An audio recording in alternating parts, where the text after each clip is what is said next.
Switch to T-Mobile and get 4 lines for just $30 each and the incredible iPhone 11 on us. So you can take a portrait photo of the whole family with the ultra-wide camera.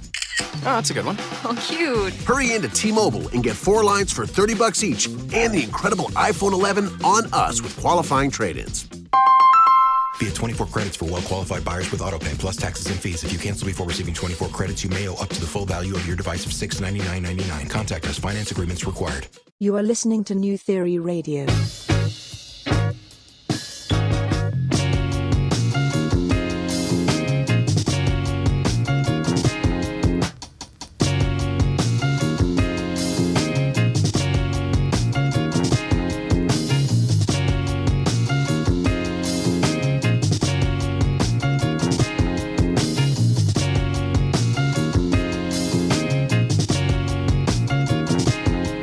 Theory Radio. Hello and welcome to another edition of New Theory Radio, here live on News Talk, Saga 960 AM.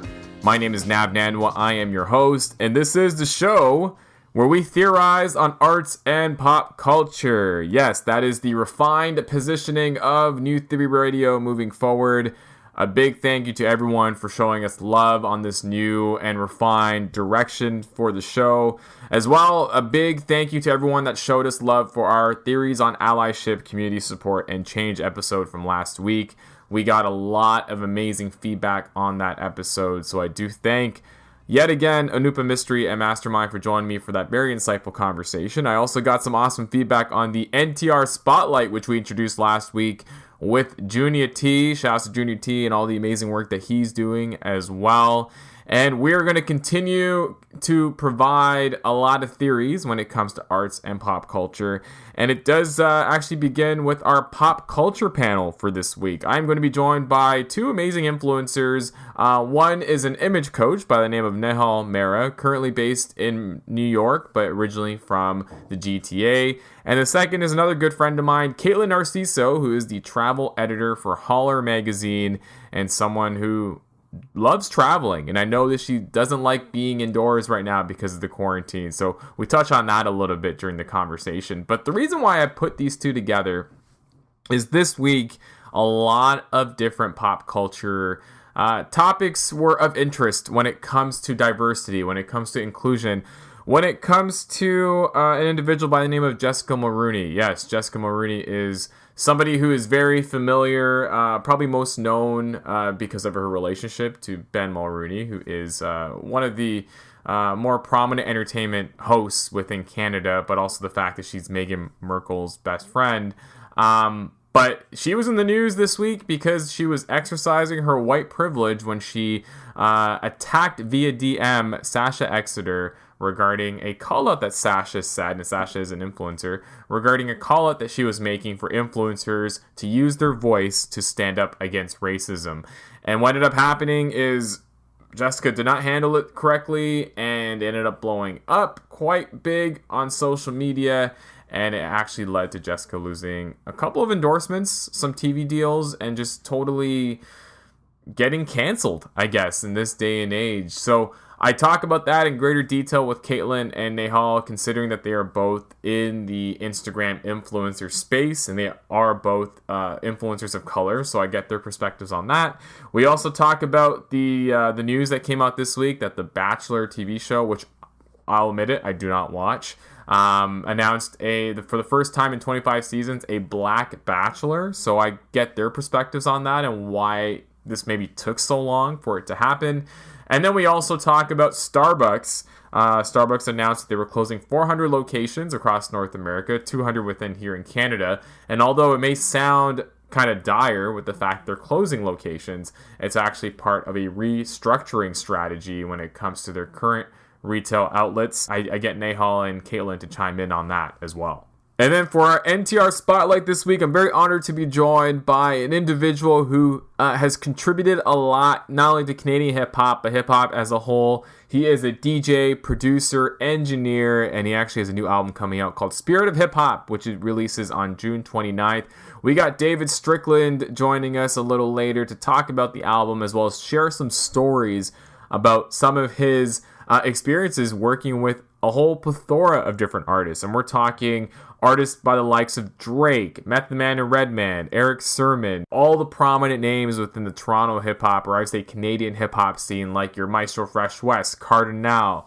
And David, not only is he quite the juggernaut when it comes to Canadian hip-hop or hip-hop in general, he also does a lot for his Indigenous community. And he does a lot of really showcasing the talent that exists within this community, specifically in hip-hop, which is covered on his album Spirit of Hip Hop. So I'm very excited to have David on the show as this week's NTR Spotlight, and I know you'll for sure not only enjoy his conversations, but some of the stories he shares, specifically when he talks about his experience with the likes of Redman, Method Man, and Drake. All this and more on this week's edition of NTR, but yes, we are going to take a quick commercial break.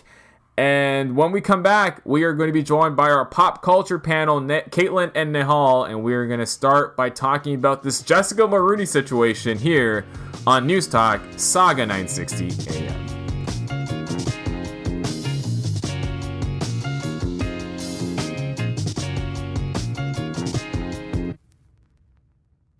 You are listening to New Theory Radio Pop Culture Panel.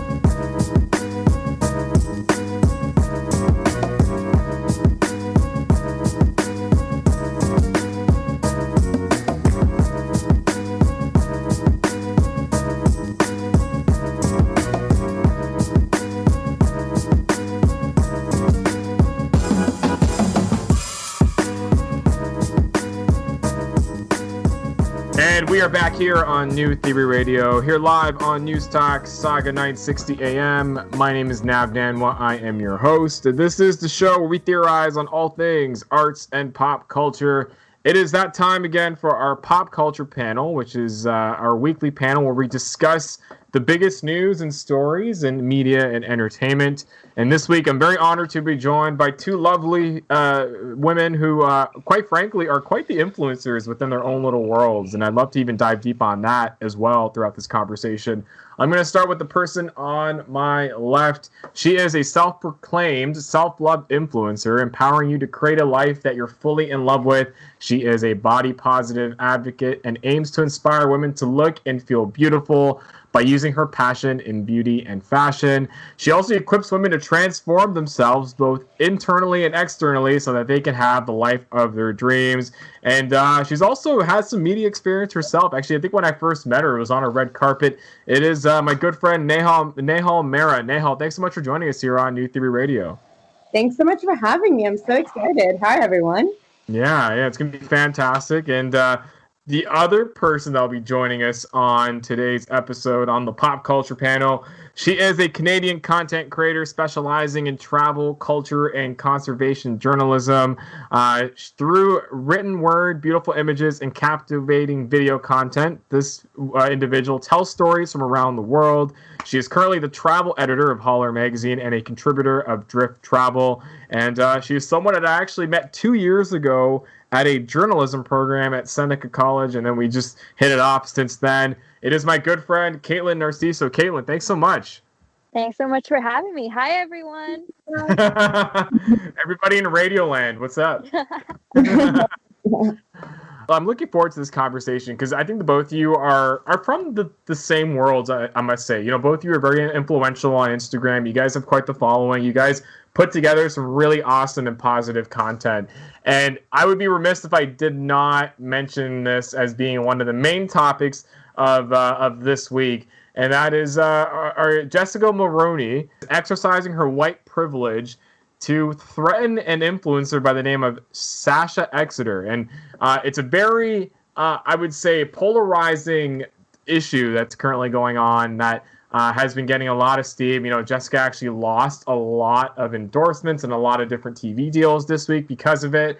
And it all really stems from Sasha herself just doing a plain and simple call out in regards to influencers using their platform to really put an end to injustice and racism and to really speak out against it. And it looks like Jessica wasn't having any of it. So being that both of you guys are very influential across social media, and I think both of you over the last couple of weeks have commented on the racism and injustice that's been plaguing the world recently, I thought this would be a good starting point for this week's pop culture panel to really dive deep into this. And maybe, Nehal, we'll begin with you. When you first heard about this story and you heard about what Jessica had done to Sasha, I'd love to get your overall thoughts on your feelings and just how you took in this story.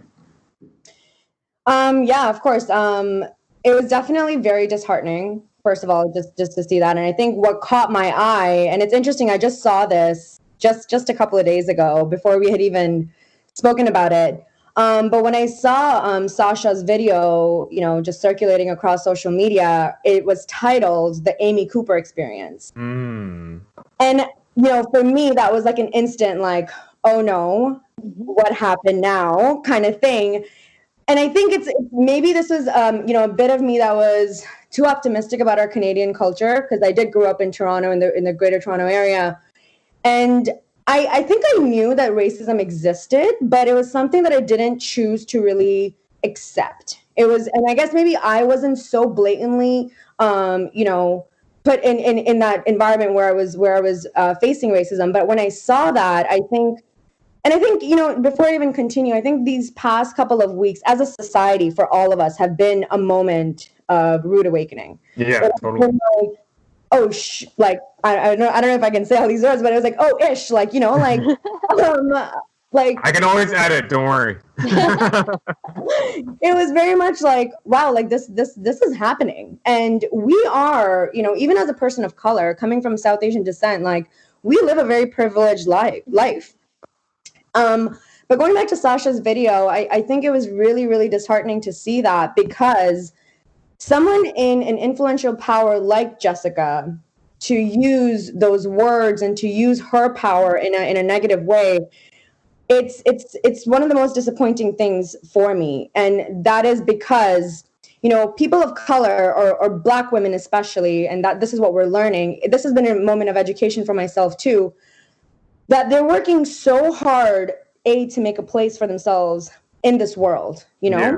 In this world. I'm not even talking about the media world. In this world, they have to work so much harder to have their opinions be acknowledged, have, their ideas be even considered, and to have their voices be muted the way that they were was super, super disheartening for me. And I think what also really upset me about this was her apology, or quote unquote apology, where it was just, putting a couple of sentences out, acknowledging her mistake, but not necessarily being as deep about it. And why I have a problem with that is because as a person who is in the public light, in the public eye, whether that be a celebrity, a politician, influencers, Kaitlin and I know this, that we have a platform now, you come with a sense of responsibility. Mm-hmm. Yeah. And that responsibility entails you doing some very tough things, acknowledging your mistakes in a meaningful way. And when you have just, literally 2 sentences saying that you're sorry about something like that, I definitely have a problem with that. In a situation like that, you have to show your face. If it makes you uncomfortable, that shows that you respect another human being. Mm-hmm. Not even about respecting another colleague in the industry that you're in, but respecting another human being, respecting a community that, hey, I messed up. I need to show my face here and apologize and understand the impact my words and my actions have had on you.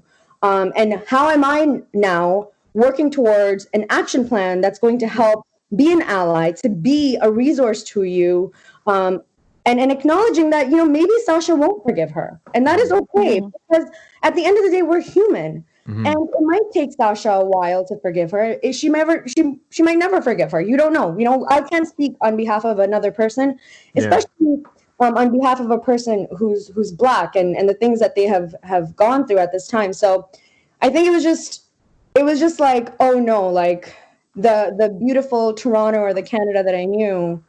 It sucks that, and even sucks doesn't necessarily capture it, but it's heartbreaking that this is also going on here. Yeah, I totally agree, especially someone as influential as Jessica Mulroney, who, again, her father-in-law was a former prime minister here in Canada. Her husband, Belle Mulroney, is what many would consider like the entertainment gold standard in Canada. Very, very disheartening and very unfortunate. Kaitlin, you, just like Nehal, also used your platform to really drive awareness about what's going on. And to, and again, I think the both of you both come from the same place where as people who have platforms, and I felt the same way even with the show, it just wouldn't feel right to not address what was going on. But I'd love to get your take on this, maybe from Sasha's perspective and just her notion around wanting people to use their platform to end this race war that's going on. Well, that's the thing. I think it's important for individuals, whether white, black, person of color, an accountant, a lawyer, a student, or otherwise, but for each and every individual to use their voice to speak up against racism. And I've seen this posted countless times that it's not whites against blacks, it's everyone against racism. Yeah. And I think this applies across the board. It can't just be one group of individuals fighting racism. So I do believe that it is so important for influencers and people of prominence to use their voice because they do have an influence and they do have a following. And even if they change one mind, that is still one mind in this huge race war that has started and has been here for so long. I also do recognize that a lot of people, me included, are sometimes scared of saying the wrong thing, which is okay. But I hope that if they're not using their platform to spread a message, then they're at least showing up in some other capacity. Yeah, totally. But like, even to add on to that, I think a lot of people have come to me even asking me, how do I show up? How do I add to this conversation when I don't really know what to say or have anything to contribute, really? And I pretty much have replied the same thing across the board. This isn't about us adding to the conversation. This is about us amplifying the voices from this specific community so that their message is heard. It's about listening and learning. It's about doing your research. It's about calling out not just other people's racism, their prejudice, their privileges, but it's calling out your own. Systemic racism runs so deep in our society. So it's learning to spot these tendencies even in yourself and unlearn these behaviors. And the hope with social media is to inspire people to also do the work, because this is going to take work, and it's going to take work from each and every single one of us. This is everyone against racism. And influencers, people of prominence, celebrities, they have a following. I can't see why they wouldn't want to inspire others to make it that difference.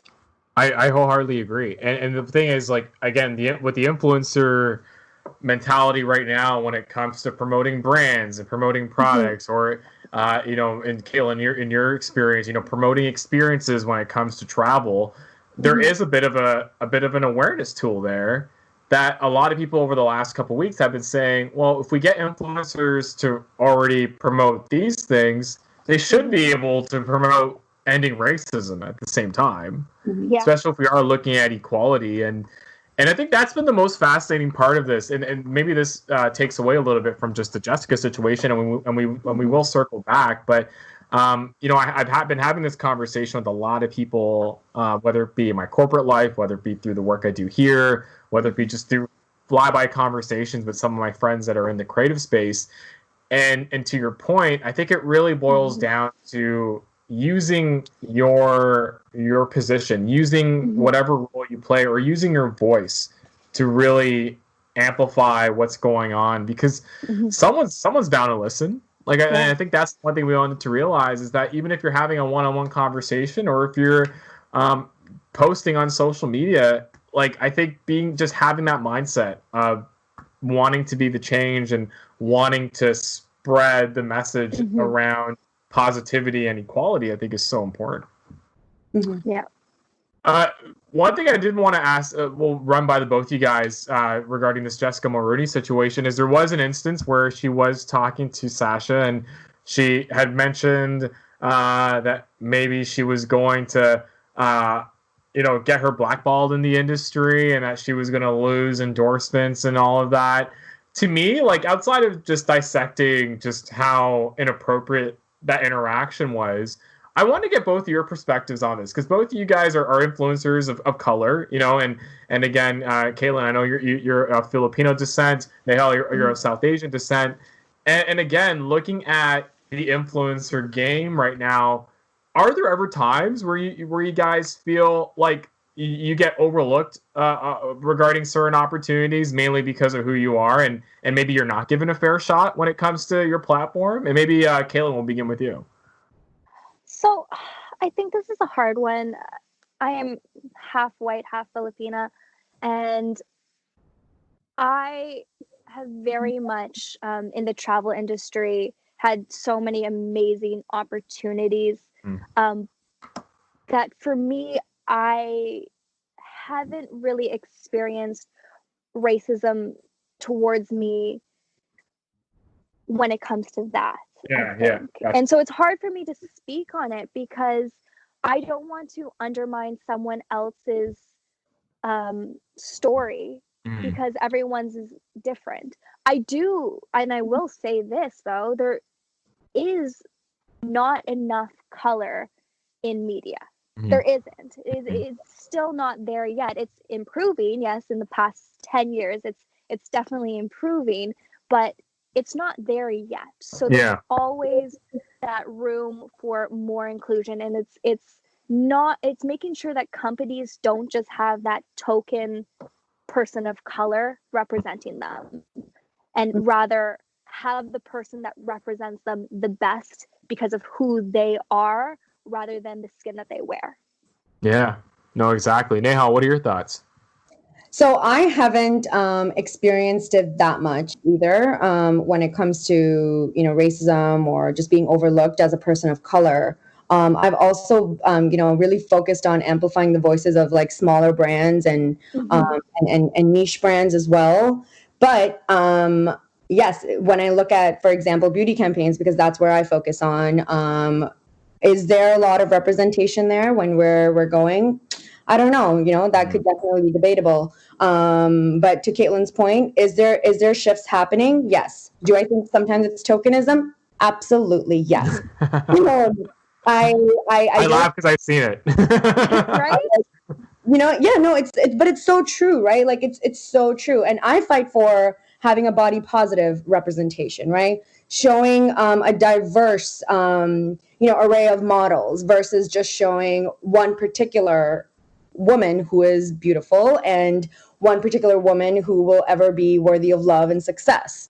And I think I fight for representation so much. I came from a different mindset, but when we talk about all of these things, whether that be racism or body positivity or anything like that, even just women in general, really, we're all just fighting for this one thing that, in media, and I am the biggest, proponent of this, in media especially, we need to have, we need to focus a lot more on representation because of media, certain ideas are perpetuated and certain ideas and mentalities are solidified more and more.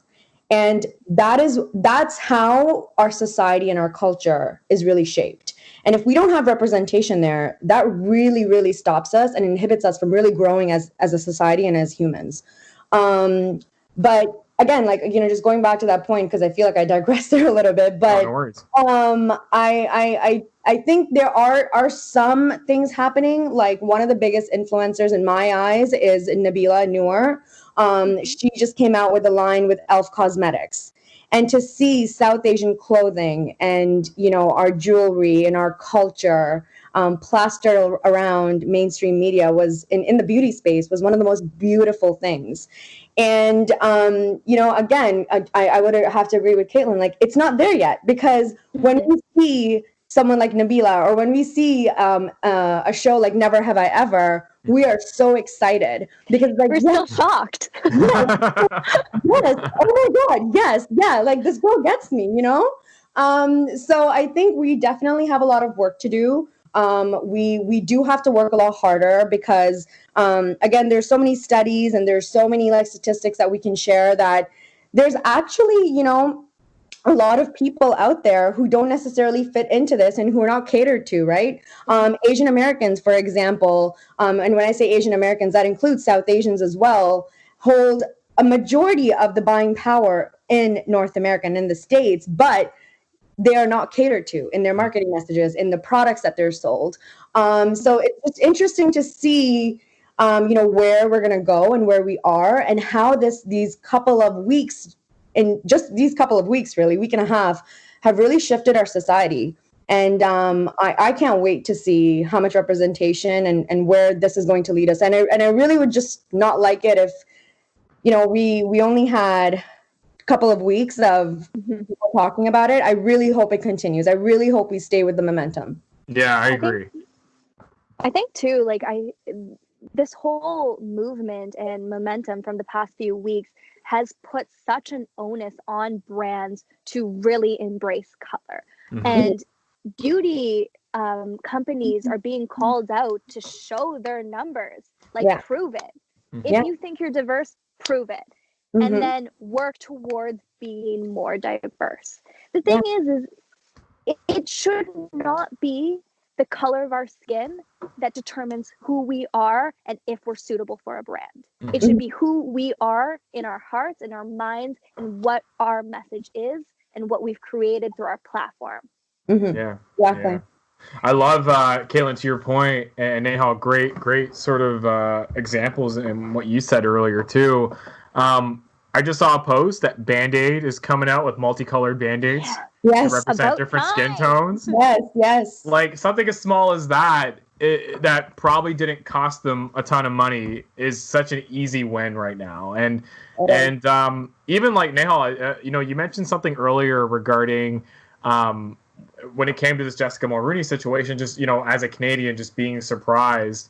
It is quite surprising with how diverse Canada is, that our influencers, for the most part, and this is just me kind of working corporate and having done work with influencers, a lot of them aren't diverse. Like a lot of them don't represent just the makeup of Canada, and maybe it's the ones that I get pitched when it comes to the big agencies, but it feels like that piece is missing, and especially when you think about the population here that's second generation, third generation even. These are people who have like mainstream interests that don't necessarily need to be talked to as if they're an immigrant, right? So, I'm hoping moving forward that's a unique shift that we see, across the board when it comes to just the influencer role when it comes to campaigns. And as well as even spokespeople, because I think, Sasha's a prime example of someone who was using her platform, was really just putting out an honest challenge to anyone else that has a platform to speak out. And unfortunately, it ended up being the way that it ended up for her. But just to kind of close this topic out, again, in this situation, I think regardless, to me, I think Sasha did the right thing. And I think she called it out, especially the fact that we are in a situation right now where you need to call these things out for people to truly learn. But I know, Nehal, you mentioned earlier that you weren't a big fan of Jessica's apology. What would have you done differently? Not start a lawsuit? Well, that was before. I'm talking about from a damage control standpoint. Either one of you can go. Yeah. I think for me, see, it's like these are like buzzwords, right? Like damage control and like what's a like knee-jerk response. And I felt like that's what it was really. It was a knee-jerk response coming from Jessica. And probably her PR team and her entire team that kind of was, doing this PR control here. But I think in a time like this, you don't have to necessarily think from a business perspective, right? Like, again, this goes back to what I was saying, that this is a human issue at the end of the day, right? If you are a brand, if you are a business, if you're someone in the public eye, you come with a sense of responsibility, you come with a sense of, being ethical. And at this time, you have to be authentic. You have to show your face. You have to, do something a little bit more that's going to show that you are owning up to it. The onus is on her. The onus is not on couple of words that you just write and post on Instagram as a social media post. That's not how it's done. You need to be authentic. We need to see your emotion. We need to see what you're really feeling. Do you feel and do you truly understand the kind of pain that you put Sasha through? Do you understand the pain of this community? Are you trying to understand if you don't right now? And those things to me are really, really important. Forget about the curation. Forget about like the, production of a perfect video. Yeah. How Sasha went on her phone, made an IGTV video, shared her experience. We could connect with her. And that is very, very important in a time like this. How do you kind of take all of this away and show us that you are a human who's standing beside, a human issue like this? It seemed genuine at all. Like it seemed, it's almost cookie cutter. Yeah, very cookie cutter. Yeah. And again, for me, like, and I talked about this because I got a couple of people reaching out to me because I challenged people to be like, look, I get it. Like, we're all not super comfortable talking about this. I am not. I think like even getting on the show before with you, Nav, my heart was racing a little bit because it is such a sensitive topic. It is so sensitive. And the last thing I would want is like, something I say offends someone. And again, going back to Kaitlin's point, like we're all just like, we want to stand in solidarity, but we're just like, listen, like, how do we do this in the most respectful way, right? But then a part of me is also just kind of like, well, you have to do something, right? Like we're going to learn from it. But going back to what I was trying to say was, someone called me out that they're like, just because people aren't sharing on social media doesn't mean that they don't stand in support with this. And actually, a couple of people said that to me. And it's cool. I get it. You don't always have to share your lives on social media. I was a very like quiet on social media type of person. Yeah. I want to keep my opinions to myself. But then I really want people to think that it's like, why is it that you're getting so offended when someone tells you, do you feel that you should be doing more? You truly feel that way, right? Like we get triggered about things that bother us. Yeah. And thinking about this whole situation, even for Jessica, even for anybody else out there, is a guilt. Exactly. There's shame involved. She knows that she should be doing more. She knows that her guilty conscience is kicking in and you're still not acting on it. Then there's a problem here, right? Oh. And not to mention, like people are saying, well, Instagram isn't for politics, Instagram isn't for this, Instagram isn't for that, or social media in general. This isn't politics. This is human rights. This is people fighting for their basic human rights that everyone should be entitled to. And for far too long, the Black community has been silenced. Yeah. And that is not right. So now it is our time to share their voices and amplify their voices. And you'll see even celebrities like Selena Gomez, who straight up said, I don't know what to say.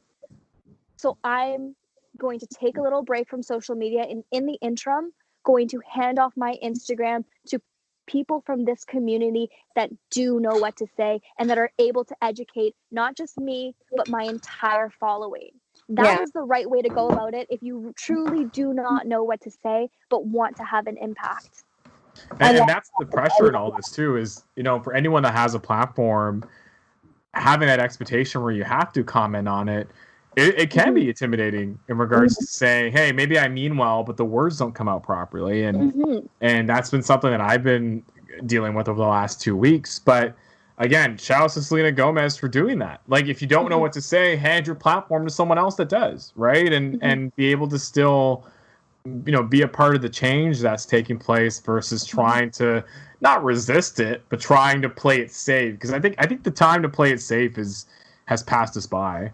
Yeah, it's not even playing it safe anymore because people are calling you out. Yeah, totally. Where are you? Show up. Yeah. You gotta show up. There was also a bunch of I think there was a town hall or something that was done this week, and I don't know if you guys know this person. Her name's Jess Weisner. I think that's her name.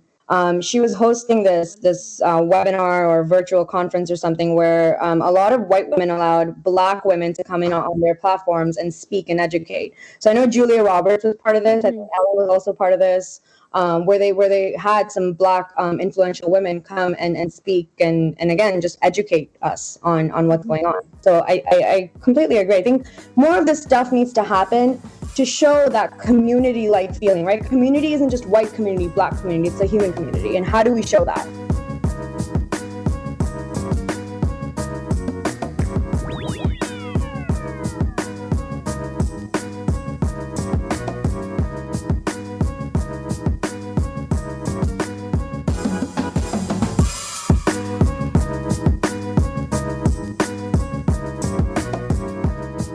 You know, this is a good sort of segue into the next topic I wanted to talk about. And again, I think, Kaitlin, you're probably going to be the expert, because my only dealings with this show is when I can't watch Monday Night Raw on Mondays because my wife is watching this instead. But it was announced this week, and again, I don't know. This is, and maybe Kaitlin, you can dive a little deep on this. I feel like it's a little opportunistic, but maybe we can talk about it. But Matt James is going to be the new Bachelor, and he's actually going to be the first Black Bachelor in 25 seasons. Yeah. And he again, he's a 28-year-old real estate broker, entrepreneur, community organization founder. Very interesting that they've never had a Black Bachelor before. I know that they've had a Black Bachelorette in the past. But yeah, like, would love to get both your guys' thoughts on this and just what it means for diversity within the TV shows that we watch. You know, Never Have I Ever is a great example, Nehal, you brought up about sort of South Asian life in the U.S. in certain parts of the country. But it's it's interesting to see that it took The Bachelor 25 seasons to something like this happen. Kaitlin, what are your thoughts on this? Full disclosure, I do not watch The Bachelor, but many of my best friends do. I've never seen the appeal, but to quote the Bachelorette, Rachel Lindsay, who was one of the Black individuals on the show, it would be remiss of me to not point out that based on the current climate, it feels like a knee-jerk reaction and a result of societal pressure. Mm-hmm. So, from that quote, I think this is a step in the right direction, but it's not going to be this season necessarily that is the true testament. It's going to be the seasons that follow. Mm-hmm. Matt James, from my understanding, was a favorite to many. So I would never want to discredit him as an individual and say that him getting this title was directly a result of this movement, because I just don't think that's fair to him. Mm-hmm. But I do hope that The Bachelor and The Bachelorette do continue to diversify their shows, whether it be through the contestants they cast or the leads, and not just have one or two, I'm going to use the word again, token POCs that just checks off that box, if you will. Yeah. Mm-hmm. Yeah, having the South Asian contestant who's considered exotic, right? That's always something that comes up quite a bit. Nehal, you don't watch the show, but I would love to get your thoughts on just what this means for more diversity amongst reality television. Yeah, I mean, I don't think I've ever watched it other than a couple of the commercials that would come on CTV. Like you? We're probably the wrong people to talk about this. No. Much like Kaitlin, a lot of my coworkers watch The Bachelor, and I'm always just like, cool, yeah, and then I go back to work. But I guess, yeah, like, I think I agree with everything that Kaitlin's saying. I think she made a really good point that it would be not the greatest thing to hear that they use this opportunity to give this man, this title, but not necessarily appreciate him for the talent that he is and that he is. And I love that you said that, because I think it's so important to really, to value this person that, he's not just someone that they threw in the spot. And I everything that you said, I'm like just nodding my head throughout all of it. Like, yeah, it's not really right now what you're doing. It kind of goes back to what I was saying. It's not about just the 2 weeks. How many people are sharing the Black Lives Matter hashtag, or how many people are posting about the different petitions and the different organizations you can donate to?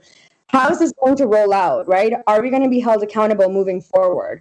Is our society truly shifting in the right way? Is it just, to calm the fires down right now? Or is this really going to be something that companies, organizations, media companies, brands all around, are they taking note of this? Is this going to be our new normal? Is this going to be our new reality? And I really hope that they prove us wrong in a way, that we're not sitting here having all these hypotheses about, well, let's maybe that's all this is. So I agree with everything that Kaitlin is saying, and I would want to see more POCs, more South Asians, more every type of people where we can see that we belong, right? Like, I know all of us, like we consider ourselves Canadian. I want to feel like I am part of it when I see myself represented in mainstream media. Yeah, and actually, I know, Kaitlin, you mentioned Rachel Lindsay. She and other according to this article from the Hollywood Reporter, this isn't knowledge that I have, but her, along with other notable Bachelor and Bachelorette alums, Nick Viall, Onika Ahi, Diggy Moreland, and a few others, signed a Change.org petition titled "A Campaign for Anti-Racism in the Bachelor Franchise," demanding that a black man be cast as the next Bachelor lead for season 25. So clearly there was a need for this, and clearly a petition had to be put in place for the producers of the Bachelor to make this decision and to be influenced by it. But to your point, Nehal and Kaitlin both, it is going to be interesting to see, even coming out of this entire movement, what type of representation we now see in TV and media. Again, there's always been this conversation around, is the world ready for a Black James Bond?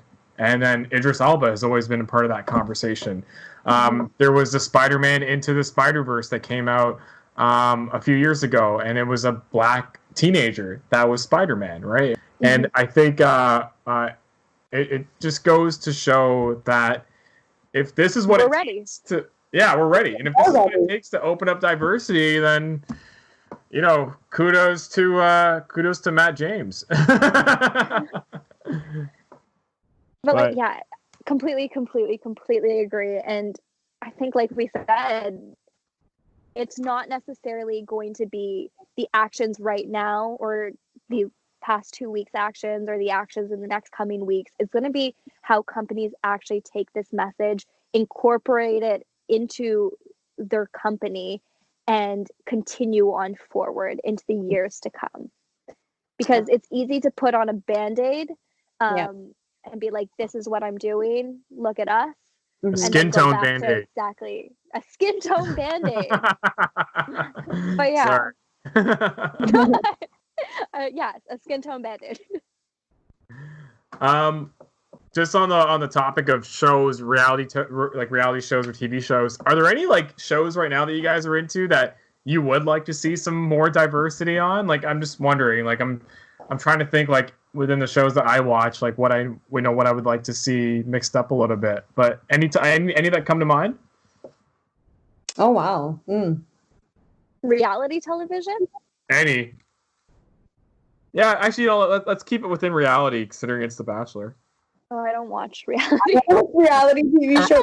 I used to watch The Kardashians, and I know I can't believe I'm publicly saying this, but yes, that's my guilty pleasure. I used to watch The Kardashians, but yeah, and I used to watch Survivor a lot growing up. Do you guys remember that show? Yeah. Yeah. Actually, my wife still watches it, and I was I watch it by default, but I'd love to see more diversity on Survivor. Yeah, I think that's one reality show that I was like, oh, this is something that, I agree. I would love to see some. The Amazing Race was also good. Yeah, that's another one. But I think just shows in general. I think again, I get so excited when I see a South Asian person or a Black person. I know in Suits, I'm forgetting the woman's name, the partner's name. She was a Black female. And I remember my sister used to look at her, Jessica. And that's a powerful woman. And we need to see, more women like that, because there are some really powerful, beautiful, intelligent women of color. And we don't really see a lot of that, and I want my kids and the youth to grow up seeing that all colors are beautiful, all colors are intelligent, and we all have something to contribute. Yeah, I agree. Kayla, any thoughts on your end? What about some of your travel shows? Yes. So the travel industry is predominantly men, and white So men. that's a whole other issue. It is. I'm a little surprised to hear that. I don't know why. I thought it would have been like females, white females mostly. So travel influencers, Mhm. white females, where it's pretty much straight up photos, videos. But Right. when you look at like some of the shows on TV, predominantly it is white males. When you think about Anthony Bourdain, he is one of my favorite hosts of all time. I think he's a brilliant interviewer. Or Gordon Ramsay, who is with National Geographic and doing Uncharted, which is culinary mixed with travel. Mm-hmm. It is still predominantly males hosting this. Mm-hmm. I would love to see female women of color in these roles, mostly because I would love to see me in this role eventually. But yeah, I think across the board, I would love to see diversity everywhere. And whether or not companies have to be held accountable for including a specific set of persons, I think over time, as we as a society get more and more used and acquainted to seeing POCs on television, in films, and everywhere, it will become status quo, even if you take out that you must include this number of people. And I think it will just become ingrained in our daily lives. And that is ultimately my hope. It's fascinating. Now you got me thinking about some of these like travel culinary shows that I like. Like I love Ugly Delicious on Netflix with David Chang, but my wife's been watching Feed Me Phil or Somebody Feed Phil on Netflix. I think it's called that. And predominantly, like it's the male that's the tour guide in this. That's, going to these restaurants, meeting with these people, showing you the sights and sounds. I can't recall one that's even, outside of diversity. Like I can't recall one that's a female. Maybe I'm missing. Guy Fieri is another guy. Like it's predominantly men. Yeah. Wow. Pedro Lakshmi is one, but she's not necessarily travel. She's more like more food. Yeah. Yeah, usually this is I feel like this is going to become an expose now, but usually a lot of the travel or the food ones involve like the female host like cooking in the kitchen or something, right? Like you're usually like making something. Like there's never like I haven't seen a female version of Bourdain, but I think it'll be fascinating if something was to come out like that. It's so interesting. When Kaitlin was talking, I thought about exactly the same thing. When it comes down to being the face of a brand or a show, it's mostly men.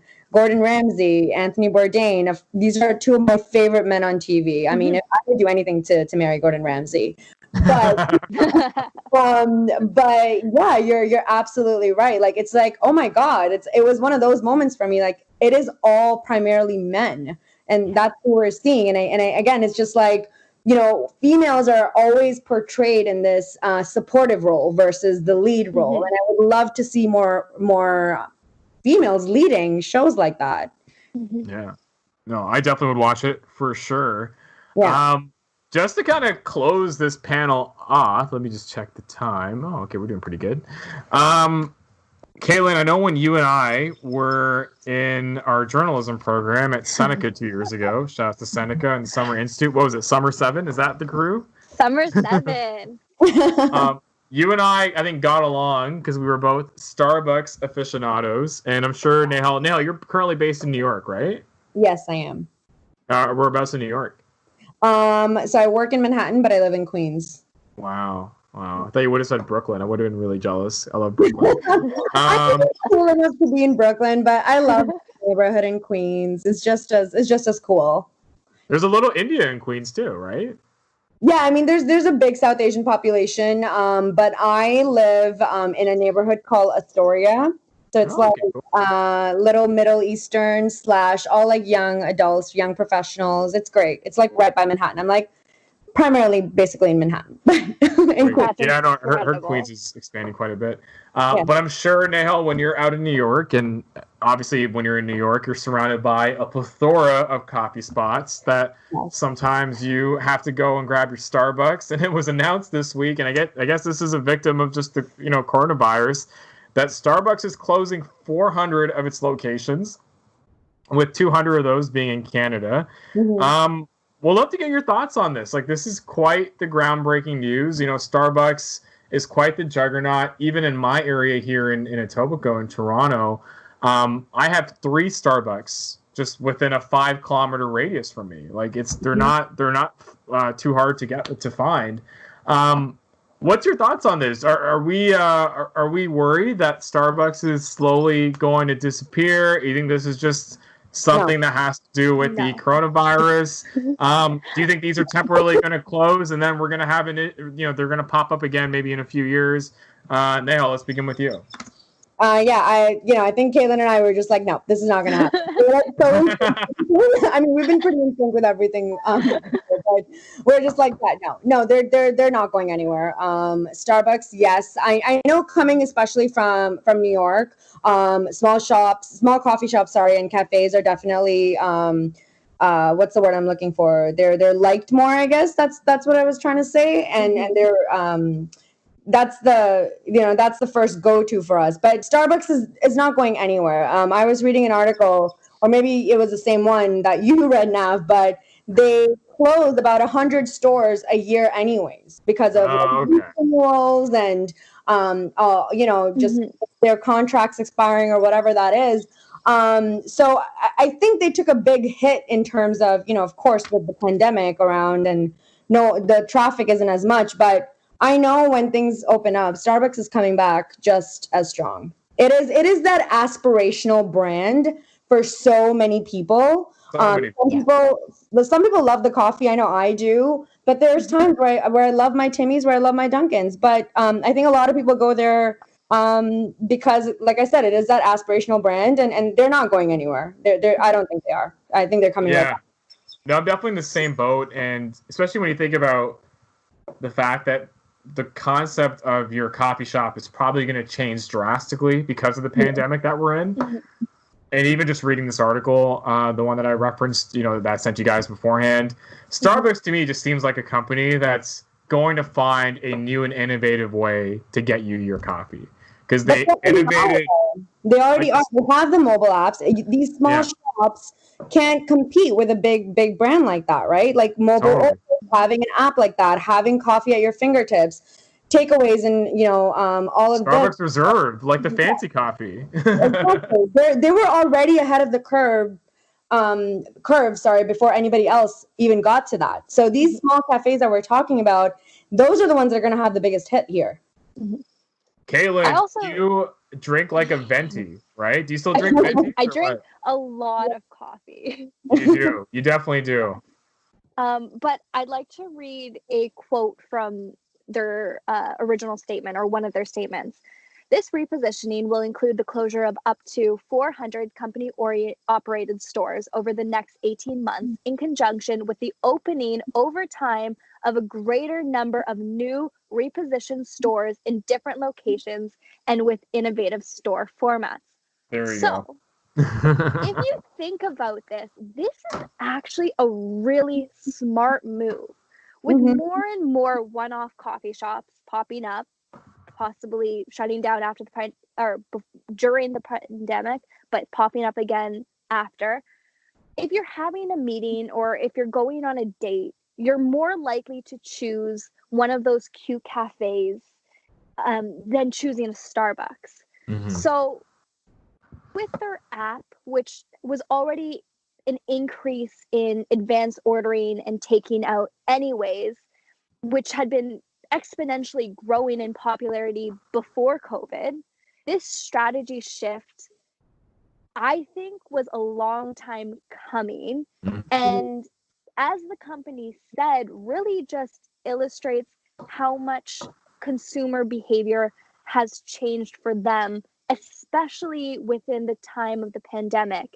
And now is the time to change because they've already grown exponentially with their app and with their takeout orders. Yeah. Yeah, I agree. Like even the Starbucks right across my house, pretty much, they're doing just coffee pickups. They're following social distancing protocol, but they have a lineup outside. Like even though people are stuck inside and they're making their own meals, they Mm-hmm. still find the need to go to a Starbucks and get their coffee because it's still good coffee. Yeah, Starbucks will thrive. they will. Love it. And you know what, Caitlin, I love that you said that if you're going on a date or if you go to anything like a social gathering like that, you're choosing a cute little cafe for that. But for people who drink coffee for utility, they are okay with just grabbing it in one of these integrated storefronts.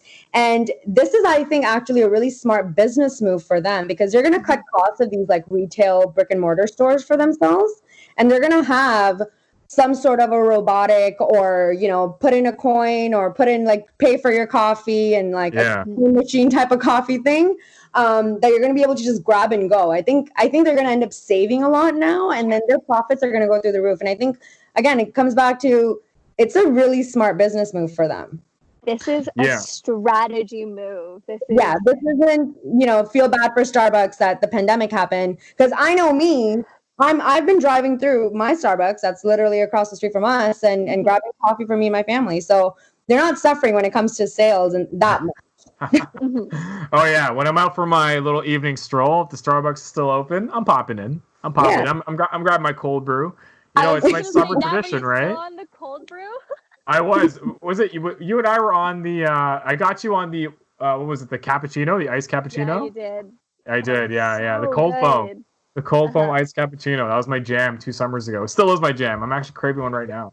Me too.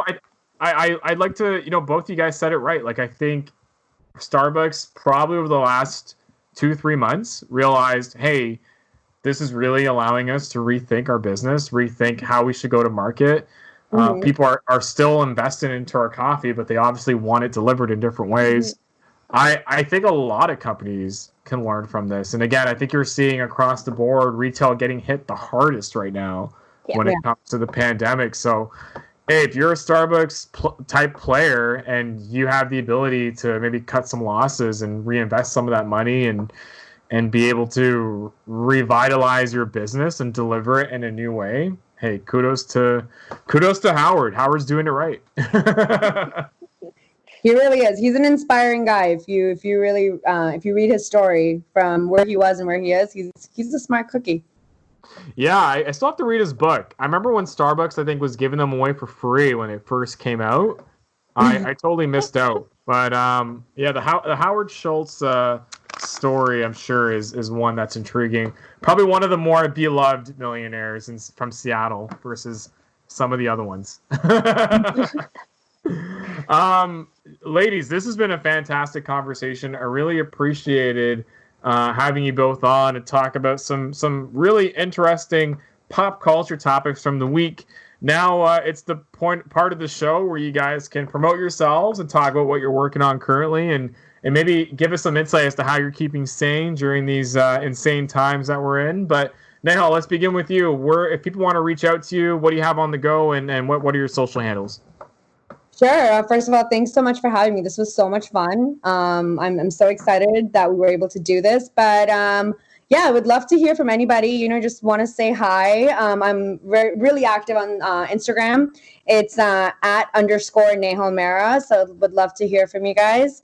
And in terms of what I'm doing to keep myself sane during this time, honestly, work has been so crazy. And I've been watching a lot of reruns of like The Parkers. I don't know if you guys know that show from back in the day. It was spinoff. That's what a throwback. That is a throwback, but it feels so good. It's like feel good TV for me. Where are you watching it on? Like, is it on a streaming service? All the Indians probably will know the IPTV. Look, you exposing yourself. Come on. Just trying to help out wherever I can. Whatever. It happens. I was cooking a lot initially, but I think I got over the cooking. Now my mom just takes over for that. But a lot of... Did you have a bread phase? Were you making bread? I actually still make a lot of bread. I've always been a banana bread person. Oh, okay. But a friend of mine, she's in the same space as me. She released a banana bread recipe where she replaced regular flour with I don't know how to say it in English. I think it's gram flour, but besan. Yeah. And she did that, and it tastes like fudge, and I like it way better than regular flour. But yeah, now it's just like I'm trying to do a lot more walks and spending time on the patio, and just staying creative. This is the best time to really tap into all of those skill sets. Totally. And it looks like NYC is hopefully going to be opening up soon too. So and definitely enjoy that. Obviously in a safe manner, but it sounds awesome. Kaitlin, you are at the cottage right now, and I think Nehal and I are both jealous. But how can people reach out to you, and what have you been up to? Because you travel a lot, but you obviously haven't been traveling lately. Yeah, so unfortunately, I haven't been able to travel as the travel editor, but I'm also one of their Holler Magazine's culture contributors. So I write a lot of different articles. So I've been keeping busy writing. I also am doing a series with Drift Travel, producing it, where it features recipes from around the globe. It's called A Taste of Travel. So nice. If you can't go there, let's bring there here. The funny and ironic part is that when COVID-19 came into full effect, my kitchen was in the beginning of being renovated. No. I have no kitchen to make these recipes. So I'm really just writing all of these beautiful, tasty recipes for Drift Travel and wishing I could cook them myself, but can't because I have no kitchen. But I'm sure they sound good. They do. Some of the drink recipes, very, very tasty. Do you have one that you would want to recommend to the listeners of New Theory Radio? Ooh, so on the Tahitian article, the islands of Tahiti, there is this vanilla bean mango smoothie. Oh my God, that's so good. So delicious. And we teach you how to make Tahitian vanilla syrup.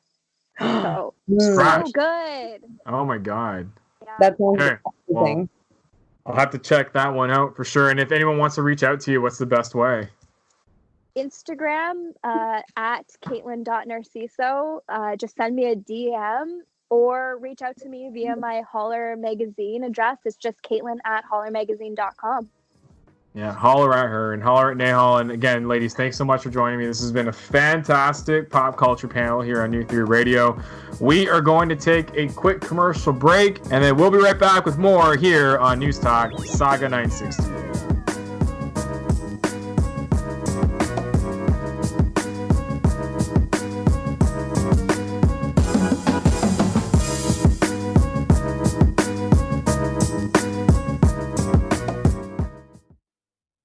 You are listening to New Theory Radio.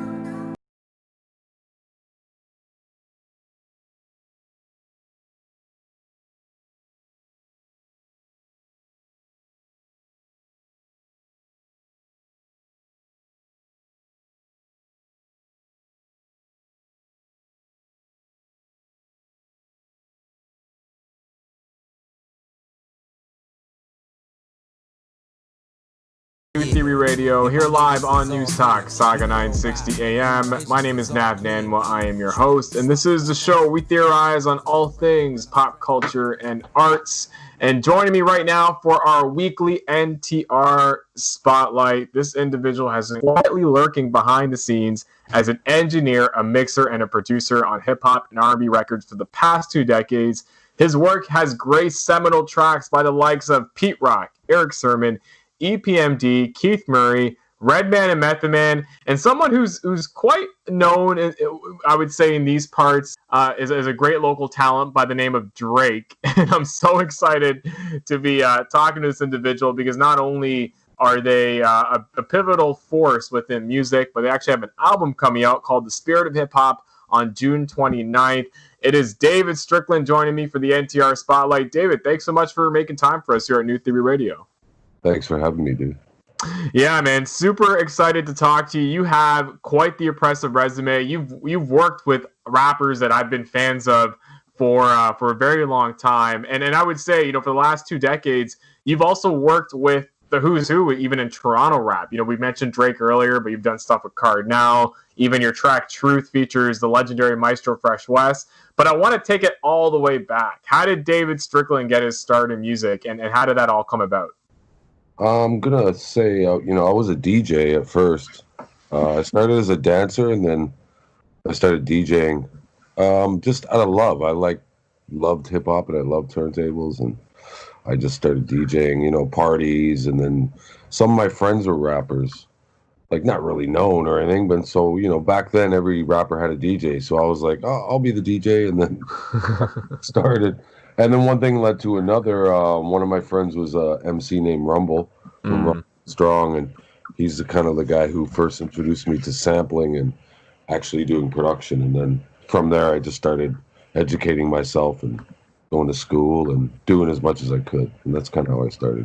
That's awesome, man. It's interesting when you start to talk to rappers and producers just how important the role of the engineer is in this entire process. And I think that, to me, there's a lot of the times where the engineer becomes the unsung hero in a lot of what gets put out there. And you play many roles from, like you mentioned, being a DJ, being a producer, being an engineer. Why was it important for you to have all this experience when it came to, the way you kind of went about putting music together? Well, the reason the way I became an engineer was, at the time I was kind of really enticed every time I go in the studio because I was rhyming back then. And I'd go in the studio and I'd just be like in awe, but I didn't know what was going on, and I wasn't really somebody who played music or anything or had any background in studio. I just was learning how to sample and make beats, and I like to rhyme, So, but my problem was not having an engineer. I eventually became not having an engineer. I had a place that I had access to that I could record for free, but I didn't have an engineer. And I think that the transport was broken. So I'd have to hit record and run in the booth. It was a pain in the ass. So I started focusing more on engineering and eventually just put being an artist on the back burner and was like, you know what? I could probably do more good being an engineer. So I started going heavy at that, and then I didn't really look back. And did that all start in Scarborough? That was at Audioflex. So I was in Regent Park in Scarborough a lot. Early days, it was mostly down.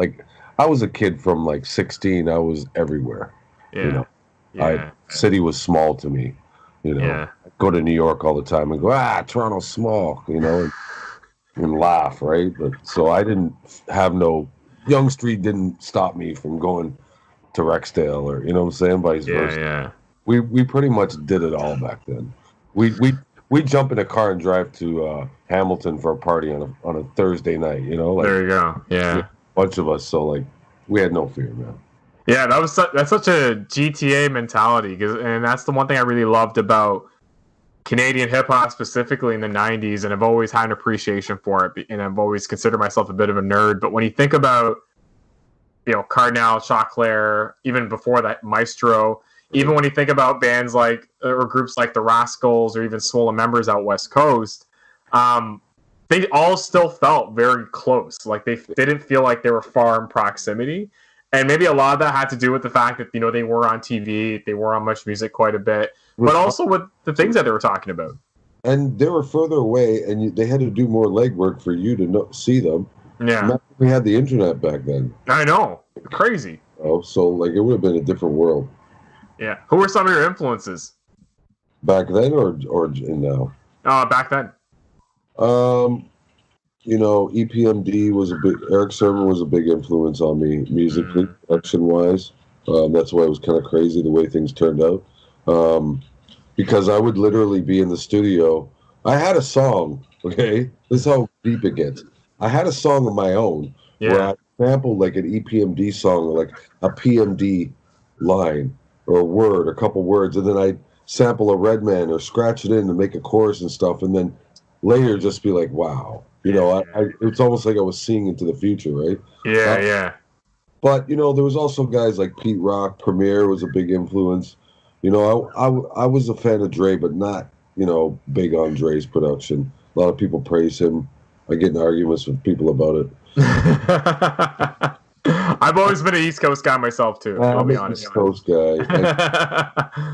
And, you know, things kind of like I was more lost in the sauce as far as trying to figure out, okay, what, like I couldn't just dive into it. I had to get skills, you know what I'm saying? Like I was trying to, so by the time I got the pieces together, that's when I could still roll, but it was still a learning process, you know, along the way. So it took me a while to really learn all the things you needed, because I would get thrown in with people, you know, from early on, because we'd have Americans coming up here and recording with some of us, and I'd get thrown in sessions where, you know, you would just assume I know everything, right?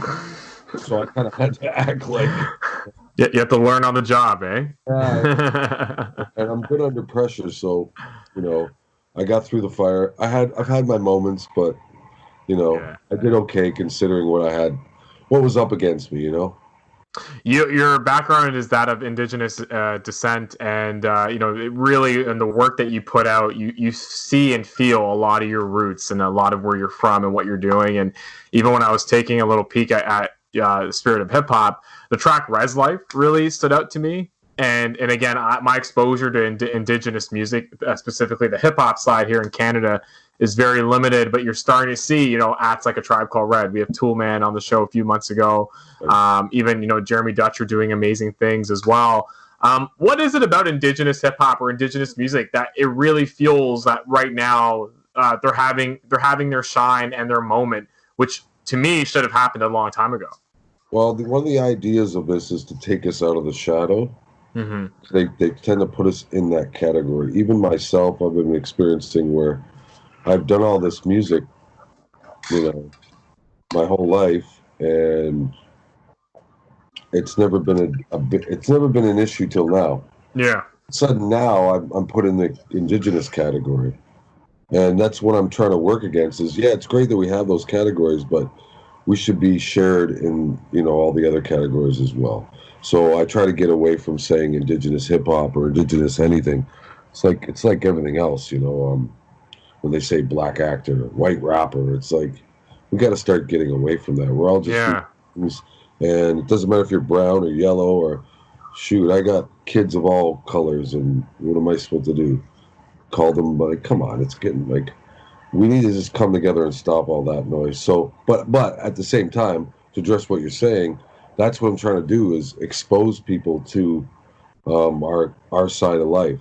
Yeah, right? There's a lot of people don't know the story, or they assume, or they get fed information. So it was kind of like the opportunity for me to like bring the two different cultures together, right? And I think that's important, and I feel like you bring a great point up, because this week alone we saw the Grammys remove the word urban from a lot of their categories, because to some people it's like, what does that really mean when a lot of so-called urban music is what's being played in the mainstream, right? Like, why even try to separate a genre when it's pretty much becoming when it's pretty much becoming pop music? And I'm glad that you brought that up, because I think, I don't know, I find that, and specifically within just music in general, people are so hung up on categories, or they're so hung up on almost tokenizing a genre, and you know, just it's almost like a way to control, right? Yeah, a way to control the narrative. And I remember I've seen that a lot, even being of South Asian descent, and having friends that are fantastic rappers who are South Asian descent, but then get pigeonholed on like the South Asian category when they're just, you know, they're spitting just as good as someone in New York.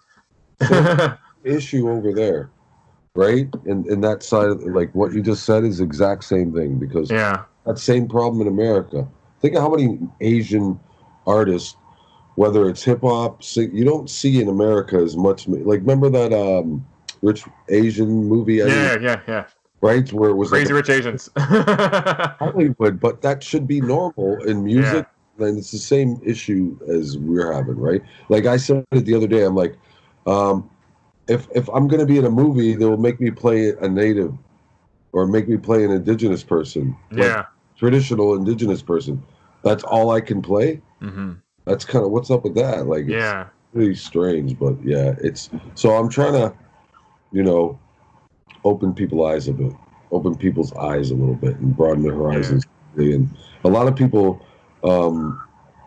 it's good when they can learn. Like I've had people come to me and go, "Oh, I never heard of that artist till I listened to the album," and then, they started checking that artist out, and they were totally blown away. So I mean, that's kind of the what I'm trying to do is share.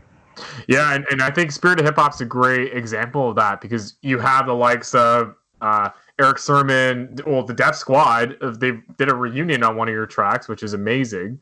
You got obviously Canadian hip hop legends like Socrates and Maestro on there, and then you got a lot of these artists from your community as well. And I think if you're going to open up your platform and your network to really expose the talent that exists in some of these areas to kind of broaden that conversation, I think that's a fantastic way to go about it.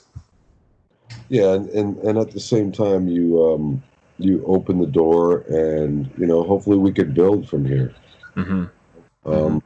There was no real plan, but there's a story in this, so let's see what happens, right? So actually, talking about Spirit of Hip Hop, and the album is dropping on June 29th. What was the genesis behind it? Was this really an opportunity for you as an artist, producer, engineer to finally put all of that energy into one project, or was this involving something else? Kind of was an accident. I really didn't plan it. It started just happening, and then it evolved, and then it just kept evolving, and then people kept hearing about it, and then I was like, okay, I guess I'm doing this. And it was a challenge at times. And are you there? I lost it. Yeah. Challenge at times, but I think I rose to the occasion. I was on a journey. It was it wasn't just simple normally, I'm always doing records for other people. Mm-hmm. So that's just my work. So I'm constantly doing records, and it becomes a part of your life. But this was different in many ways, and one of them because, I was doing other people's records, but this was my own thing, and I've never done my own project. It's always been somebody else's, right? Mm-hmm. So it made it different. It made me extra sensitive to making sure it was as good as I could be. And then, there was a lot more ceremony and spirituality making this album compared to any other project I might do. You know what I mean? It was more personal. So that really took on a new light. And then I lost a lot of people while making it. Mm-hmm. So that was because there was people I was in a bubble, and I would be working on the record, and people in my life would come by, and I'd share with them what I was doing, and we would get excited. And most of those people aren't here anymore. Oh, no. So I expected them to be here. Mm-hmm. By the time I was done, to say, and enjoy this moment and just share with them. And then a lot of them are gone. So that was also another weird aspect of it, that they're two separate things, but you're still living them at the same time, right? So it's really been a different experience for me as far as making it, and I've really been blessed as far as people coming and stepping up to the plate and being there for me, right? So it's like a testament of all the hard work paying off. Like I didn't do all this work before with a plan of, I'm going to do this album and I might need you later. That wasn't how it just was like, okay, wait, who can I get? And just started hollering at people, and I got a lot of love. There was a few disappointments, but people are busy and money talks, but I got a lot of love. So that being said, it was very organic. So I kind of have to appreciate that, because there is something to that, right? What are some of the key differences when it comes to you working on someone else's project and then you working on your own? And were there any similarities? Well, when it's somebody else's project, let's say if I'm engineering, I try not to there's kind of etiquette. So I wouldn't comment too much or say, it depends on the artist, but for the most part, I would keep my mouth shut in certain things. Yeah. If I'm producing, that's different. So, but this was I have the final say. And people, I found, trust me. So they're not there's no battling and stuff. So I kind of had more control, and that kind of gave me an opportunity to showcase what I could do with my skills, right? Whereas sometimes when you're working on another project, you kind of gotta stay in your lane. Yeah. The program drums, like we know you're a good chef, but you're not here to cook today. You know what I'm saying? So keep yourself in check and just do what you're hired to do. And so with this, I didn't have any, boundaries, and I did some collaborations here and there. Like little bits like, get somebody to play a bass or I try to have fun with it. And that's really the main thing, is not to make it seem like work, although it was a lot of work. I was the DJ. I got a verse on the album. Yeah. I'm the engineer. I'm the mixer. I'm the producer. I'm the executive producer. I design the artwork. It's a lot of work. So it's I don't have to do all those jobs normally. So it's a little different. But it's an impressive body of work, and I'm glad that because you're so talented in all those aspects, I'm glad that you finally have decided to put it all together into one package. Are there any records on the album that stand out the most to you that you take a listen back at and they just feel really right regarding the moment that existed when that record was created and just how it came about? Well, sometimes I'd fall in love with the song and then fall out of love with it and fall in love with the song. Right? And I was finished a few times. The album was done like probably 6 times. Okay, it's done. And then I'm adding a new song. Like Feathers was, it was so good. That song was great. Like I was finished the album, and then I was, because I work with Q Rock anyway, and we made that song, and I'm like, oh, it's gotta be on the album. It was so beautiful. It's gotta be on the album now. And it's like, but when are you really finished? Finally, like I'm almost not finished until it comes out. Yeah. Right. And sometimes I've worked on projects with people where they're working on the album right up till the last minute. Right. But this wasn't supposed to be like that. So it's kind of like, what are you gonna do? Right? I'm an artist. It's like painting, right? I could paint something and then look at it in the gallery and want to fix something on it. Yeah. Right? It's like, it's that we've talked about this a lot on the show with a bunch of different artists. It's that battle between perfection and completion, right? It's sometimes you just gotta let go. Yeah. No, that's fascinating. I did a piece for somebody last weekend, and I was like that right up to the last second. But the guy loved it, so like that's all that matters to me, right? If of it, then I'm happy, I guess.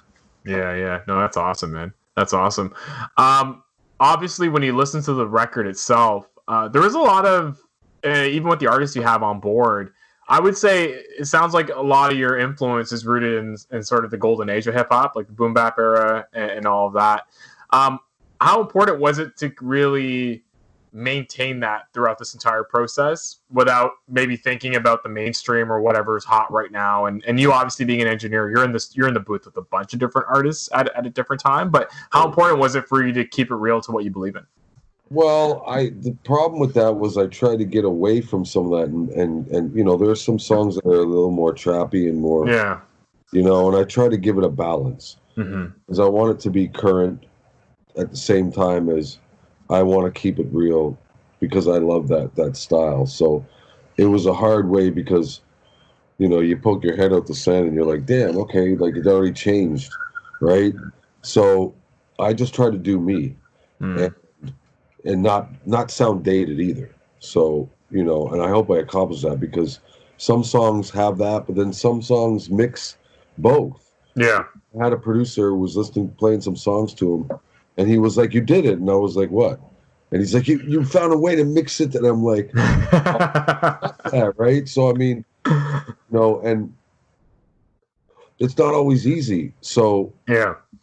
And then I don't really play. So I have to, like, I'm a hack. So, like, I'm trying to, like, make this gumbo, right? So it becomes, but I just try to have fun with it. And at the end of the day, that's really, what it's about is having fun and making good music, right? You mentioned earlier that you've always gravitated towards, obviously, the East Coast, but you mentioned Dr. Dre's name. But if you ask me, you almost play like a Dr. Dre role in this entire Oh, yeah. production.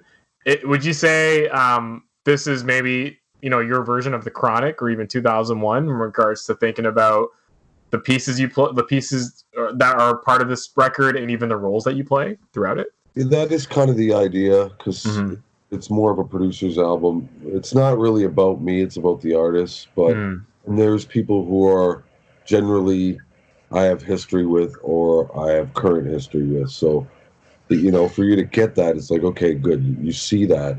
You kind of got to know a little bit about me to get that, right? Because there's people on there that are important to my history. So, that being said, does it resonate like that? And that's kind of what I was hoping for. So, Awesome. I'm not comparing myself to Dre, but the idea was I didn't want to do like just a compilation. I wanted to be active in the creation of the songs as a producer, and that's where the difference is, right? Yeah, totally. And again, I wouldn't be doing your legacy justice if I didn't mention that you yourself are a Juno and a Grammy Award winner. You've been able to work with many different artists on many different projects. Has there been any that you've really enjoyed working on that you maybe can share a story or two about regarding any of the projects or albums that you've worked on over the last, I'd say, 2 decades? Oh man, there's so many. Watch was one of my favorite experiences because I kind of was just there. Oh yeah.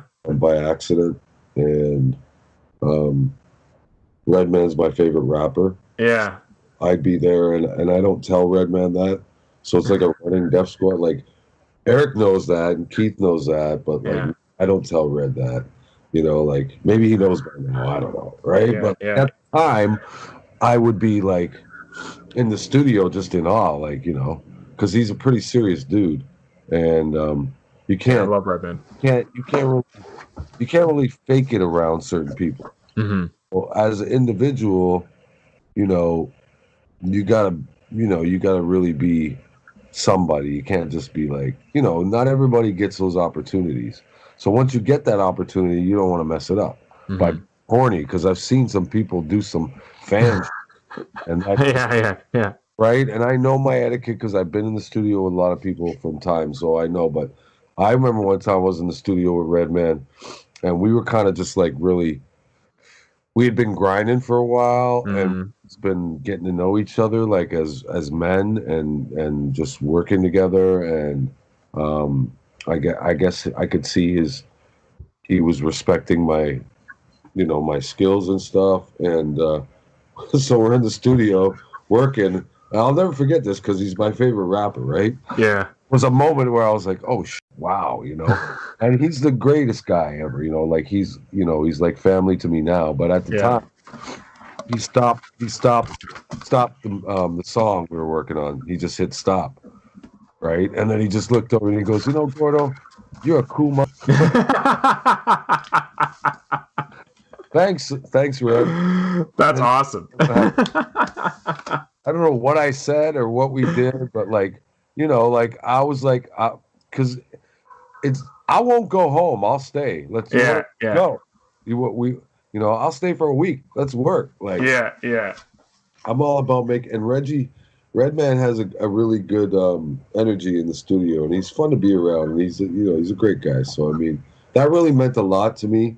Not as a fan, but as because a lot of times I work with people, and you don't always become friends. You just work, right? So that was interesting. But there's so many times. I mean, shit, I want to write a book. You should, man. Like your resume is crazy. I've had some moments. Another time I was at Eric's. Eric used to have a studio in one of his houses, and I was like crashed out, and I think it was around the time they were doing 421. Yeah. And I didn't know Method because we're in Long Island. So in Long Island is different from the city. It's like an hour drive. So people aren't just going to pop up on you. So I was crashed out. Eric woke me up early in the morning. He's like, yo, Method Man's coming. And I'm like, what are you talking about? Anyway, what ended up happening was Method Man ended up coming for like 3 days and just doing music and whatever songs ended up on that album. But I got to sequence that album when it was done. It was 421 was a heavy album, man. I love that album. I thought it was really good.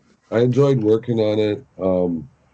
I enjoyed just being a part of it, the bonding. Yeah. Because he's a great guy, and he's another guy who'll tell you like it is. I remember one time they had a show in Toronto, and he was like, I don't think he ate or something. They were roughing it. I had to like carry him to the bus because he was like he was like throwing up, like gonna throw up or something. And I was like, yo, people can't see you like this. Yeah. So I put him on my back, and I was coming out, and I came out the back of the government, almost like a war scene where I kick open the door, like, oh yeah, the bus is over here. Yeah. And I got him, and he's a big guy. Oh yeah. I'm carrying him, and there's like all these cops, and I get him on the bus, and now I'm not letting anybody on the bus. Yeah. I want to make sure he's okay, right? And he snapped at me, and I was like, yo. But, he was right. I think he told me to shut the fuck up or some shit like that. You can edit that, but like. It's fine. But he was right, so I was, but like, those are moments that like, that's some outside the studio stuff that I didn't expect that's a good memory where I'm like, oh, I had to carry him. Yeah. And like, he probably doesn't remember that day. Like, but then like, I'm only accessible to shows like that because of the other stuff. Mm-hmm. You know what I mean? I'm able to like, I've been on the road with Eric and Parrish or like at Rock the Bells or like, no, and I can go on stage and do what I want. Red and Math, Redman. I'm like standing beside them watching this, literally. Yeah. And they don't let nobody on. Yeah. A lot of times we have to keep people off. So like a lot of times I've another example is Canada 150. They had the show at Nathan Phillips Square, and then Drake was a surprise guest, and I asked him, before he went out, I asked him to make sure he acknowledges the land and the people, and he did. But amazing. I got to record it from I was standing right behind him off the side, but I'm allowed to do that. Yeah. Because of the other stuff. You have good studio memories, but then it bleeds over because it totally does. And I can't buy stuff like that. So for all the stuff I might complain about, I kind of get lucky in a lot of ways. So, I mean, I'm really appreciative of stuff like that, Man, I think you should write that book. I think you'll have some amazing stories. And even as you were talking about Redman and Meth, like one of my favorite concerts ever was Rock the Bells up at the International Center by the airport. I was there. I went there with them. I literally was on the bus. Really? From the hotel, and we had our own bus. Yeah. I got off the bus, and I was there for that show. Unreal. Because I've always grown up like I've been a Redman fan. Around I'll Be That when that came out. Around and then it's funny because then as I got older, I went back into his catalog, listened to Muddy Waters and all that. Method, I've always been a Wu-Tang guy, and I've always thought Method was one of my favorite. He was always one of my favorite members of the Wu-Tang next to Ghost. And when they came together, like I'll remember buying the Blackout album and just being blown away by two rappers that have amazing chemistry, but they're from two different crews. And How High, the movie, was a classic. And I still think till this day, you put those two on any track with any of today's rappers, they can definitely hold their own. The Gangstar remix. Yeah, fire. Bad Name, I loved it. That was awesome. But yeah, man, Dave, once you write that book, let me know. We'll get you back on. Because I'm sure you got stories. Never done it before. Why not, right? Just make it an audiobook. It's probably a lot easier. Well, just to kind of close this one out, Spirit of Hip Hop, we talked about it, comes out June 29th. The first single is the track Truth, and I know you got Maestro on there, as well as a couple of other individuals. What are your goals with the album? Like, where do you want to see it go? Obviously, we're kind of stuck in the quarantine. I know you would love to take it on the road, being that you're a DJ, and hopefully you can do that soon, especially with some of these restrictions being lifted. But what are some of your goals at Spirit of Hip Hop, and where do you want to see it go? I just kind of want to get it off the chest and share it, and let the people marinate with it, and hopefully take something away from it. Hopefully people will learn something from it. it's different, and I didn't realize that until it was like in the middle of it, that I was like, man, this has never been done before. Why not? Mm-hmm. So hopefully we can see more of this. Hopefully people on, all walks of life will take this as, maybe it's been done in different ways, but like, this kind of opens the door to anything, right? So I could be like doing music with, indigenous people from all over the world, man. So I mean, yeah, it's a beautiful thing, and I just want people to take it in and with an open mind and understand where I'm coming from, because our story needs to be told, and I've been over here for a long time doing music in this country, and most people didn't know I was indigenous, right? So now that I kind of like using my voice in a different way, I find that people are paying attention more, and it's kind of like has an effect. So I just want to use this opportunity as a way to be a voice in a positive manner for my people, and because I have my own struggles with my own, with my own band. Like I'm in court with the federal government. Like a lot of my family suffered. Like so it's bigger than me, and I'm just one voice. So the idea is that if I can be a voice, then anybody can be a voice. And a lot of our youth are suffering. There's been a lot of problems with the police and stuff out here, and our kids are going through it. So I'm just trying to speak on what's happening in the world, and leave something, because life's short. You never know. Like now I have at least, before this, I always had a record. There was like, I have a crate here. You could just go, if I was to pass on tomorrow, you could play that and just be like, wow, man. Mm-hmm. But now I have this. So, I mean, no matter what happens, this is a record, a stamp in time for me. And, hopefully it's a positive thing. And I just want to share, because in my culture, that's the one, we don't have a 10 commandments, right? Mm-hmm. Yeah. We have one rule we follow. We share. We share with everybody. That's why everybody's here on Turtle Island, because when they started coming, we shared, which is more than enough for everybody. Mm-hmm. Some people didn't get that lesson, and that's why we're in the situation we're in today. There should be no reason for anybody, and whether it's the United States or Canada, to be homeless, in poverty, no drinking water, fresh, clean drinking water, all these things. Yeah. There's more than enough space with all the people that are here. Mm-hmm. So we kind of got to stop and take a look at ourselves and ask ourselves, I mean, we're not here for a long time, but yet these institutions are still here. Mm-hmm. It's remain here. Yeah. So we got to change that if we're going to do anything. So I'm just trying to be a voice, Hey, man, and I'm so happy you're able to share with us today on New Theory Radio. And to your point, I think now more than ever, we need a record like this, especially with everything that's going on in the world. And again, the one thing that the last couple of weeks has taught me about living in Canada is we're not immune to this. There's still a lot that we need to be doing here, and you definitely alluded to that. And yeah, man, I'm super excited about Spirit of Hip Hop. And again, it drops June 29th. And again, David, so appreciative that you were able to make some time. I'd love to bring you back on, talk more stories, because I'm sure you have a lot more that you could be sharing with us. But in the interim, as you kind of prep for the 29th, what's the best way that the listeners can number one, check out the album when it comes out, but even if they want to keep tabs on you, what's your social media like? Well, the album's on all platforms. I'm on Instagram, heavy David.Strickland. Facebook, I'm facebook.com/certainman. I don't really do Twitter much. And all the other stuff is new to me. You're too busy making music, man. On social media a lot, I try to put the phone down as much as possible, and I've been trying to teach that to people. Like, we got to live a little. It's a great tool. Don't get me wrong, but it's a tool. I'm not walking around my a chainsaw all day. Got to be selective. That's all I'm saying.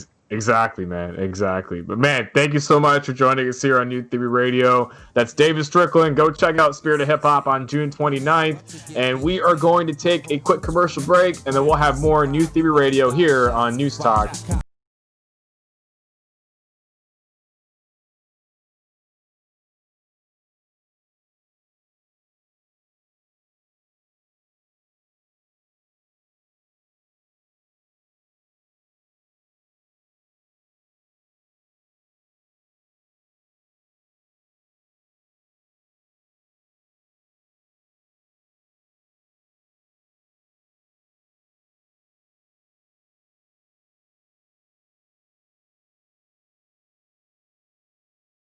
You are listening to New Theory Radio.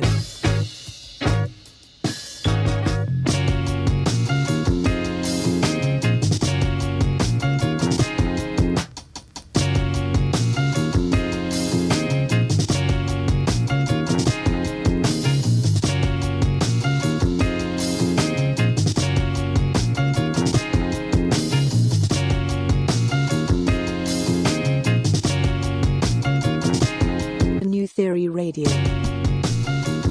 Welcome back to New Theory Radio, here live on News Talk, Saga 960 AM, the show where we theorize on arts and pop culture. Special thanks to my pop culture panel, Kaitlin, Narciso, and Nehal, Mehra, for joining me earlier, as well as our NTR Spotlight, David Strickland. Go check out his album, Spirit of Hip Hop, dropping on June 29th. And that is a wrap for this week's edition of NTR. So special thanks to all of you for tuning in. If you want to connect with us, it is at New Theory Radio on Instagram, Facebook, and Twitter. If you want to connect with Saga 960 AM, it is at Saga 960 AM across all platforms. Do subscribe on iTunes and Spotify by simply searching New Theory Radio, as the podcast version drops each and every Tuesday. Special shout outs to at Colorblind Photography _ on Instagram, aka my little brother Nav Nanwa, for holding down our graphics.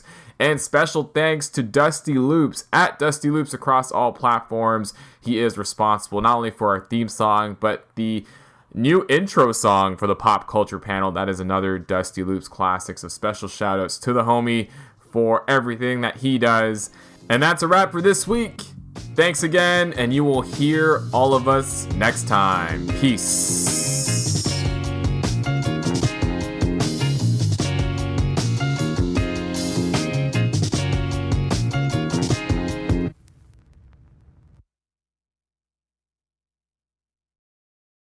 Switch to T-Mobile and get 4 lines for just $30 each and the incredible iPhone 11 on us. So you can take a portrait photo of the whole family with the ultra-wide camera. Oh, that's a good one. Oh, cute. Hurry into T-Mobile and get 4 lines for $30 each and the incredible iPhone 11 on us with qualifying trade-ins. Via 24 credits for well-qualified buyers with autopay plus taxes and fees. If you cancel before receiving 24 credits, you may owe up to the full value of your device of $699.99. Contact us. Finance agreements required. Switch to T-Mobile and get 4 lines for just $30 each and the incredible iPhone 11 on us. So you can take a portrait photo of the whole family with the ultra-wide camera. Oh, that's a good one. Oh, cute. Hurry into T-Mobile and get 4 lines for $30 each and the incredible iPhone 11 on us with qualifying trade-ins. Via 24 credits for well-qualified buyers with autopay plus taxes and fees. If you cancel before receiving 24 credits, you may owe up to the full value of your device of $699.99. Contact us. Finance agreements required.